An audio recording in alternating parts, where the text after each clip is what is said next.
Oi, gente, tudo bem? Eu sou a Luana Breda, neuropsicóloga, eu sou de Curitiba e hoje eu quero compartilhar um pouquinho da minha experiência com vocês. Então, primeiramente, eu gostaria de agradecer a todo mundo do Klincog pelo convite, né? E desejar a todos uma excelente semana do psicólogo pra gente. Então, a minha trajetória na neuropsicologia, ela se deu um período depois da minha formação.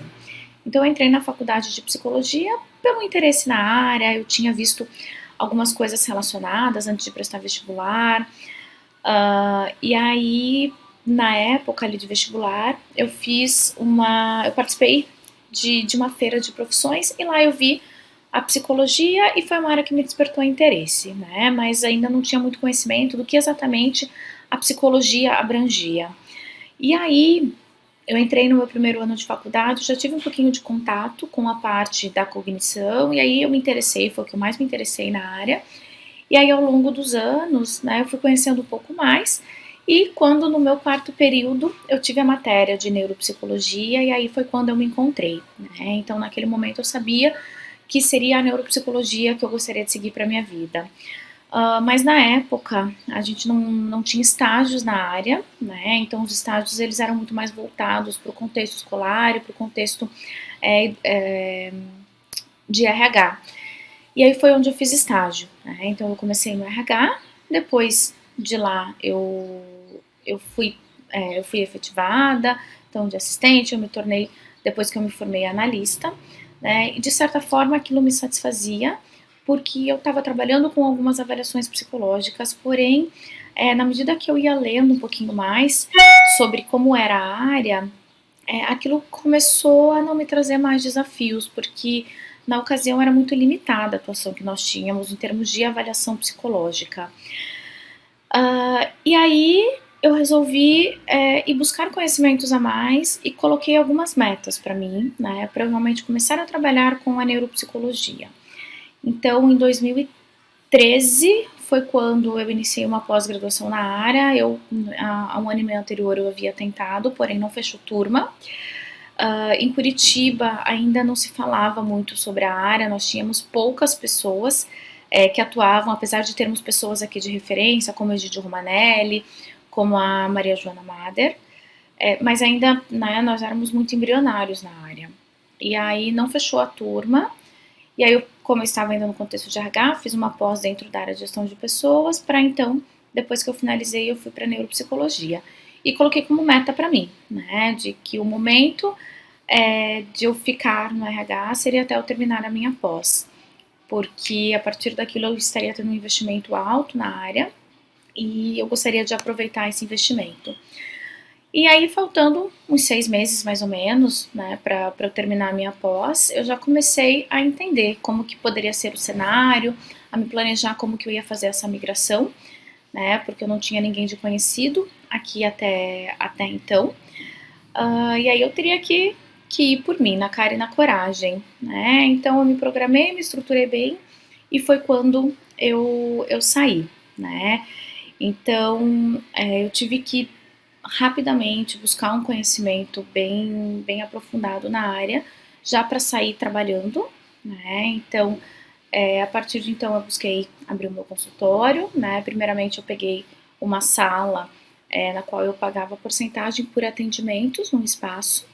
E aí, depois de 3 meses, né, eu fui buscando mais pacientes na área, fui buscando contatos também com algumas pessoas que poderiam me trazer esses encaminhamentos. E aí eu consegui alugar uma sala, 3 meses depois. Nessa ocasião, né, tanto as escolas quanto os neuros, eles ainda não tinham muito um conhecimento do que era neuropsicologia. Já se sabia da área, mas eu recebia muito encaminhamento, principalmente dos médicos, voltados a algum teste específico para ser aplicado, né? E aí, o que eu pensei, né? Eu falei, bom, eles são as pessoas que eu tenho que trabalhar como parceiros, então eu tenho que trazer para eles um entendimento do que realmente é a neuropsicologia, e que não é só nós aplicarmos o FISC, o figura de Rey ou alguns outros testes específicos que me vinham como demanda, mas para eles entenderem que a avaliação ela é bem mais abrangente, né? E que vai depender de cada caso, é o que vai ser aplicado e que, né, o profissional, o neuropsicólogo, é quem vai entender, né, o que precisa utilizar de ferramentas. E aí, até para não bater de frente com esses profissionais, na medida que eu recebia esses encaminhamentos, né, o paciente ou o familiar que me procurava, eu explicava o objetivo da avaliação neuropsicológica, a importância de não fazer só aquele teste que havia sido solicitado, né, mas a, a importância de fazer a avaliação como um todo. E aí, com isso, quando os pacientes retornavam para o neuro com o meu laudo, com o meu relatório, aí o neuro, ele começou a entender realmente, né, a importância da avaliação naqueles que eu tinha oportunidade de contatar direto, que nem todos eu tinha essa abertura, mas naqueles que eu tinha oportunidade, eu contatava para conversar, para explicar, para trocar experiência realmente, trocar informações de paciente, e aí eu fui conseguindo conquistar um espaço bem bacana de uma maneira muito natural. Tanto que hoje, quando eu recebo encaminhamento de neuro, seja neurologista ou seja neuropediatra, eles me mandam a demanda como avaliação neuropsicológica, né, e não mais com alguns testes específicos. Além disso, né, durante a pós, ali, já em sequência que eu finalizei, como eu era muito nova na área e era uma série de conhecimentos, né, que eu precisava ter, seja dos domínios, seja das ferramentas. Então, eu precisei investir muito tempo em leitura, né, para poder estar preparada para fazer a avaliação com o paciente. No começo e depois naqueles que eram mais desafiantes em termos de perfil realmente, a necessidade de fazer supervisão e também a troca com outros profissionais, né? Então, eu tenho muitos contatos na área, esses contatos eles foram sendo feitos aos poucos. Na medida de que tinham congressos, cursos, né, eventos de referência, eu sempre estava presente, até hoje eu estou presente naqueles que são mais importantes, porque nos congressos você tem contato com as principais pesquisas que estão sendo conduzidas na área, com bastante material atualizado, é bom para a gente retomar também aqueles conhecimentos que às vezes a gente acaba deixando, né, faz tempo que a gente não usa, de repente, alguma condição específica que a gente não vê tão frequente no consultório, né, por vezes você acaba não considerando em algumas situações ou que algum quadro específico possa estar relacionado. Então, na medida que a gente vai em congresso, que nós vamos em eventos científicos, a gente tem a oportunidade, né, tanto de estar em contato com as principais pesquisas que estão sendo conduzidas na área, com materiais de referência, você tem contato com aquilo que vai ser lançado também, e você conhece muitas pessoas, né, então, na medida que a gente está no dia a dia da clínica, é importante os conhecimentos sempre serem atualizados. Na neurociência, saem diversos materiais todos os dias, a gente não consegue acompanhar no período que deveria, né? Então, como é muito material, fica difícil a gente acompanhar toda essa velocidade que as coisas acontecem. E aí, quando você está em evento, pelo menos você tem ideia daquilo que está rolando, né, das principais coisas que estão acontecendo, e isso faz com que você, quando tem alguma necessidade maior, ou se acha algo mais interessante, que vá atrás de aprofundamento naquele tema específico. Eu fiz excelentes contatos, eu fiz excelentes amigos, pessoas que eu considero realmente como amigos, por conta da neuropsicologia.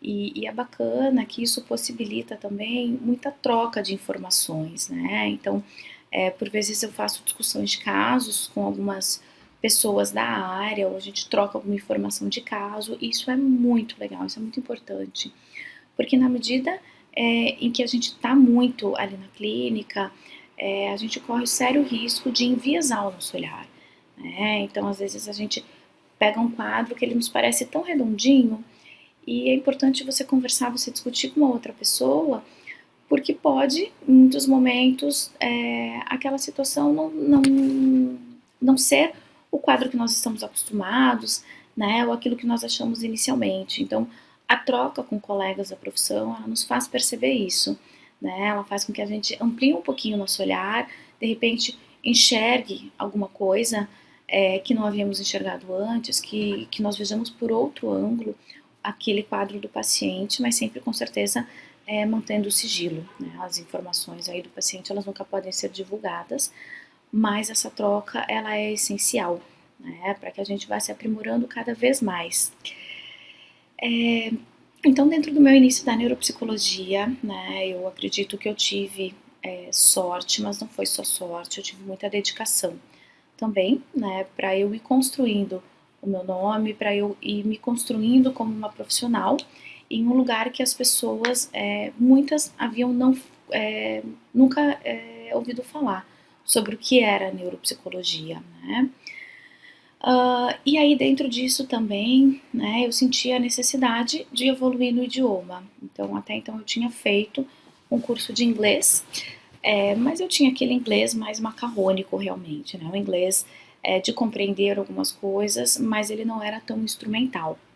E aí, na medida que eu fui me deparando com alguns materiais de leitura, eu vi como o inglês ele é essencial, porque muito daquilo que é produzido, inclusive o que é produzido por pessoas daqui do Brasil, ele é no inglês. Então, é no inglês, principalmente, e nós temos muita coisa produzida também em espanhol e em francês, né? Mas o inglês, ele é essencial, e aí, a partir disso, eu fui atrás para poder evoluir, para não ficar dependente ou de outras pessoas, ou para ficar dependente de um Google Tradutor, que a gente sabe que ele não é 100% confiável aí, quando a gente pensa na tradução de textos como um todo. Tá? E aí também, depois de um tempo na área, eu fui fazer o meu mestrado, que já era uma vontade desde a graduação, então eu tinha muito interesse em fazer mestrado, mas quando eu terminei a graduação, eu estava ainda trabalhando no RH, eu precisava de dinheiro para me manter e eu não tinha como desprender de tempo para poder ter as aulas do mestrado, para poder me dedicar para isso, porque eu precisava trabalhar. E aí teve um evento que eu fui e nesse evento eu encontrei um rapaz que foi meu professor na graduação, inclusive ele que me deu a disciplina de neuropsicologia e foi quem fez eu me apaixonar pela área. E aí eu encontrei ele nesse evento e quando nós estávamos conversando, eu comentei que tinha ido para a clínica e da minha vontade realmente de fazer um mestrado e brinquei ainda com ele. Eu falei, você podia ser orientador de mestrado, que eu fazia contigo. Ele olhou para minha cara e ele falou, eu sou. Eu falei, as inscrições estão abertas, faça. E aí eu fiquei meio sem saber, né? Eu falei, puxa, e agora, né? Aí voltei a assistir mais uma palestra, enquanto assistia a palestra, ia pensando, né? Falei, e aí, Luana, você quer realmente isso? Depois ele me chamou para conversar, para explicar a linha de pesquisa dele, né? E aí ele falou, né, enfim, um pouco como que funcionava de forma geral o mestrado, né, qual que seria a possibilidade, até porque seria em outra cidade, eu sou de Curitiba, seria em Irati, uma cidade que dá mais ou menos 170 quilômetros de distância. E aí eu falei, bom, é uma coisa que eu quero desde a graduação e vou meter a cara, né, de repente é essa oportunidade. Então, a minha linha de pesquisa do mestrado foi com bilinguismo, então eu estudei o controle inibitório em crianças bilíngues. Porque a ideia era justamente entender se tinha alguma melhora na funcionalidade no dia a dia dessas crianças. Então, o meu mestrado, ele teve a duração de 2 anos e meio, e aí, como no próprio mestrado eu fiz a pesquisa com crianças que falavam o português e o francês, e o português e o inglês, então, né, o português e mais um idioma, o inglês ou o francês, aí eu senti ainda mais a necessidade de ir atrás do inglês, né? Quando meu orientador chegou, né, para me falar, então vamos pensar como que vai ser a tua qualificação e depois como que vai ser a banca, quem são as pessoas que nós vamos convidar. A proposta foi, você está estudando sobre bilinguismo, eu acho que seria bacana fazer a tua qualificação e a tua defesa bilíngue. Nós convidamos pessoas que falem o português e que falem o inglês, e aí a gente faz uma alternância entre os idiomas. E foi o que nós fizemos, né? Então, até então, meu inglês, ele estava um pouco melhor do que quando eu entrei na área, mas ele ainda não estava 100%, né, pro porte de como que seria essa questão da qualificação e da defesa, e aí eu corri mais atrás ainda para poder desenvolver ele. Eu tive acho que 1 ano para desenvolver bem, e aí foi como nós fizemos, e foi muito bacana. Então acho que o desafio ele foi bem importante, ele foi bem interessante para eu me colocar também numa situação de necessidade de desenvolvimento. E aí então hoje a minha atuação clínica ela está voltada, né, para todos os públicos. Então eu trabalho desde crianças até com idosos, mas até pela região que é meu consultório. Eu estou em Santa Felicidade, que é um bairro que tem muitas escolas próximas na região, e então o meu público ele acaba sendo mais o público escolar realmente, né? E além de atuar na clínica com as avaliações neuropsicológicas, com reabilitação neuropsicológica também, que foi algo que eu senti a necessidade depois de buscar um aprofundamento maior na área. Eu fiz um curso de formação em reabilitação neuropsicológica, além de investir em leituras, em congressos também. Eu comecei a dar aulas, né? Então eu sou hoje professora da pós-graduação. Eu dou aulas tanto da parte prática, então relacionada à questão dos testes de aplicação, correção e interpretação, quanto eu supervisiono também os casos dos alunos que eles avaliam, né? Então, cada aluno tem alguns casos para avaliar, e aí as supervisões são baseadas nesses casos, né? E eu dou aula também para o curso de TCC, enfim, para outros cursos, mas que tem uma necessidade de compreender qual que é a importância da neuropsicologia e de uma avaliação neuropsicológica para os diferentes quadros, né? Aí que a gente sabe que tem o envolvimento, né? Inclusive não só em transtornos do neurodesenvolvimento ou neurocognitivos, mas relacionados também a questões psiquiátricas. Além disso, eu conduzo alguns grupos de estudo. A minha ideia com os grupos de estudo foi que quando eu comecei na área, né, como eu já falei, no começo não tinha, né, pessoas para eu trocar aqui em Curitiba, era muito restrito, era muito limitado o nosso cenário. Hoje nós já temos mais cursos de neuropsicologia aqui, nós já temos mais profissionais, excelentes profissionais, mas na ocasião eu não tinha isso, eu não tinha com quem trocar. Então eu tive a necessidade de correr atrás muito sozinha, de aprofundamento, de conhecimento na área. E aí, quando eu tive a oportunidade, né, de poder ajudar as pessoas que têm interesse na área da neuropsicologia, que querem realmente se desenvolver, então eu tenho alguns grupos de estudos com poucas pessoas, mas que a gente conduz dessa maneira, né? Então a gente estuda, seja algum caso específico, seja algo da teoria, né? Então tem algo bem estruturado previamente. E aí nós fazemos as discussões via WhatsApp, via Skype, né? Que é uma oportunidade também de desenvolvimento para as pessoas.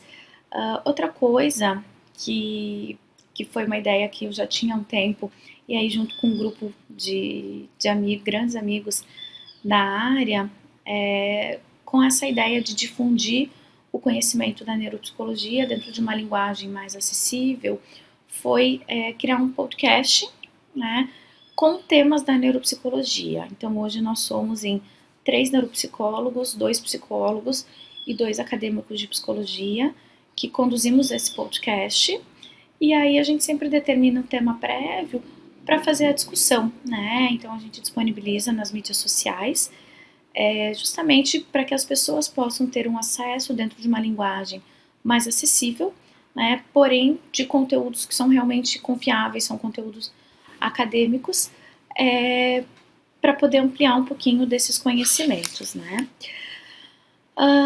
E aí, quando a gente pensa em mercado de trabalho, eu vejo que a neuropsicologia ela está em grande expansão. Ela é uma área que a gente vê que tem muitos profissionais se interessando, e isso, por um lado, é excelente, mas por um lado ele preocupa um pouco, né? Porque eu acabo vendo algumas pessoas que trazem o contexto da neuropsicologia para avaliação, mas quando a gente vê na prática, ela acaba não acontecendo como deveria, ou com a qualidade que ela deveria, né? E em contrapartida a gente tem profissionais excelentes também. Então, sempre que eu tô, seja com os meus alunos, seja com o pessoal que eu supervisiono, ou seja até mesmo com o pessoal do meu grupo de estudos, eu procuro trazer para eles, né, a importância de que é a nossa área, e a importância de eles serem profissionais que realmente se dediquem para a área, porque o nosso paciente, né, ele precisa disso, e é uma questão ética, a gente possibilitar o nosso melhor e que se a pessoa não se sente preparada para atender um determinado caso, né, que faça um encaminhamento, ou que, né, de repente se acha que não está preparada, mas vai conseguir dar conta, que faça uma supervisão, porque isso é muito importante e isso vai trazer só desenvolvimento, né, então acho que praticamente todas as pessoas, né, que hoje são excelentes profissionais, no Brasil a gente tem profissionais ímpares dentro da área da neuropsicologia, né, de alguma maneira tiveram essa necessidade, né, acho que o crescimento, o estudo, ele faz parte da nossa vida